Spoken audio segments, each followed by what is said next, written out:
Hello साथीहरु, आज चाहिँ हामी यहाँ ढेँडो खाने प्लानमा छौँ है। गाउँघरमा अब सैदगाली छैन भन्छ सम्झिकोमा यहाँ यो ढेँडो त पुरा भैँमा राखेर चप्पाडले समाएर खुट्टाले है उतापट्टि ग्यास बलिरहेको छ र हेर्दा यहाँ सम्झीले पुरा खत्रै उडाल्यो उडाल्यो है। ल आज चाहिँ भात चाहिँ यो बढी खिचाले जस्तो छ, नखाइने खाम खालको बनाएको छ सम्झीले। ओहो हो सम्झी कति गाह्रो भयो त घर जाऊ खानु बेलामा झन् पसिना निस्छ होला अहिले नि है। ल ठिक छ यार, खानी होइन त ढेँडो गाउँको ढेँडो फेरि भाइ भन्छ नि फेरि। अनि यतातिर तरकारी मासु छ है, मासु बफ कहाँ गयो सानो सैँदो गाफेको चाहिँ सटेको भएर यहाँ यस्तै छ यार।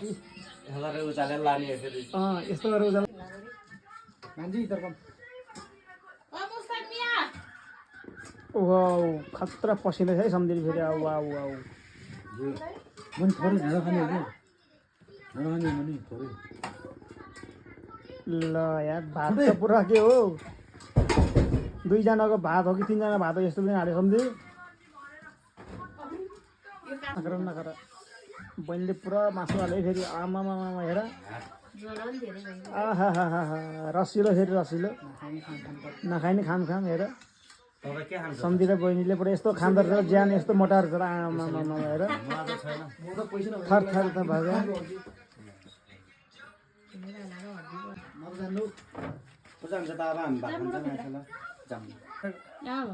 ल है खाइयो ढेँडो र मासु ट्याक्क लगाएर डल्ले खोर्सानी भाँडाको। आहा त्यो थकालीको कुब्ले हो कि यहाँ पनि।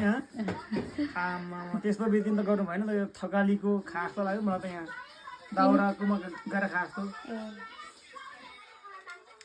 ल ठिक छ।